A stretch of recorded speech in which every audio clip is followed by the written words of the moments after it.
Hello everyone, this is Kurt. Welcome back to my channel. So today I want to talk about one of my personal experience, also part of the Chinese history that the mainstream media rarely to mention. Let's get into it.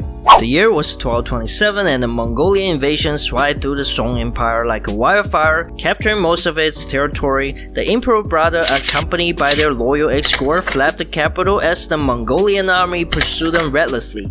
Eventually they sought refuge in the desolated south, where they were welcomed by the local nobleman Ma Nanbao. Ma devoted everything to raise money and recruit soldiers for the Song army to fight back against the Mongols.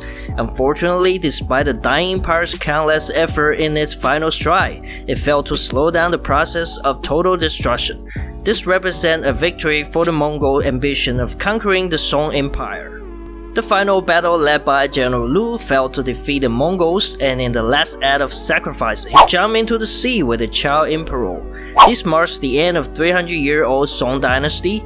However, Ma Nanbao refused to surrender and continued leading the rebels in their fight against the Mongols until he was captured and beheaded. 200 years later, the Ming Empire built a memorial tower to honor Ma's unwavering loyalty. The tower was later restored during the Qing Dynasty and more recently. Today, this tower stands in Hengmei Village, Zhongshan, Guangdong Province.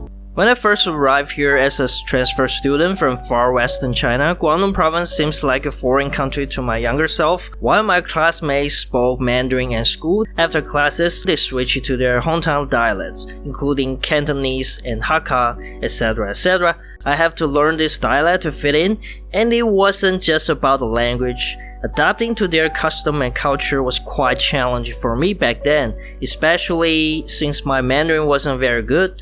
In my hometown of Sichuan, atheism was prevalent in the mid-90s, meaning that rituals and worshipping were uncommon. However, in Guangdong, it was a different story. Every local household had a small altar dedicated to the land god in the corner of their front doors, reflecting a blend of ancient shamanism and ancestor worship. Feng Shui mirror believed to deflect evil and negative energy intrigued me. If positioned at the wrong angle, they were said to bounce bad energy to the neighbor's house, leading to a supposed magical battle in the spiritual realm or reality. Cantonese people took this belief seriously, and verbal dispute could escalate if someone suspected an evil plot against their fortune. As an 11-year-old traversing the maze-like alleyway to school, I feel like I was walking into a Ghibli movie. Everything I saw here was alien yet fresh compared to my hometown. Most climbed the brick walls, wooden windows were rotten, and the relief were fading. Yet the old houses exuded a sense of former glories.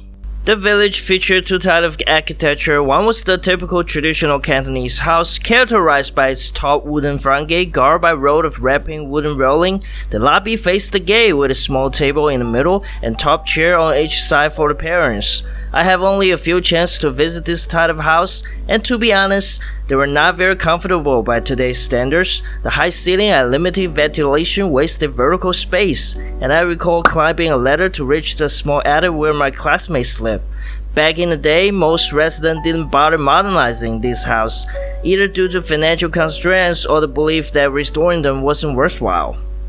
The other type of architecture was intriguing, featuring Western-style houses or a blend of Eastern and Western elements, with Art Deco-style relief adorning their walls. It was surreal to see such structure emerge in a small Cantonese fishing town.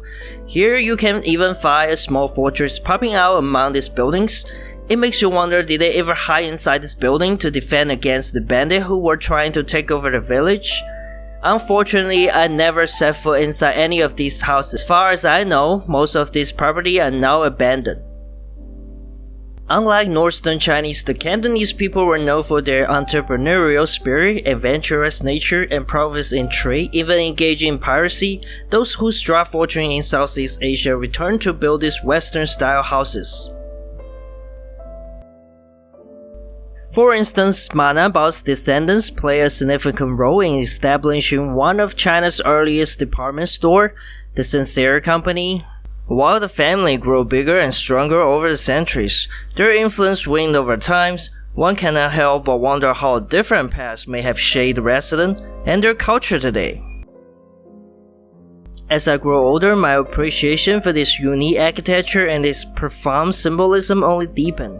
In a rapidly changing China, this historical treasure risks being forgotten, as the once vibrant village is now home to migrant workers and soaring apartment buildings. Yet each time I stroll through old alleyways, I'm captivated by a tangible energy that seems to breathe and come alive.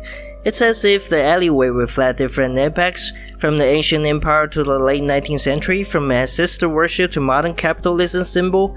This alley become a portal to my hazy subconsciousness, filled with mysterious and the unknown. Although this village and alleyway are truly unique, they remain largely overlooked by the world. While Beijing's Hutong attracts lots of tourists, for me, the old Cantonese village holds a distinct charm. Having spent a year living in the heart of Beijing, where traditional Chinese royal architecture still stands, it's a stark contrast to witness the faded grandeur of those structures, lacking sophisticated carving or even a sewer system. In the midst of evolving time, it's impossible for me to forget these remnants of history. They form a beautiful tapestry of culture and tradition that should be cherished and passed down through the ages. As the echo of the past drift through these alleys, may they continue to captivate those who pause to listen. If you enjoyed this video, please don't forget to give a thumbs up and subscribe. See you in the next one.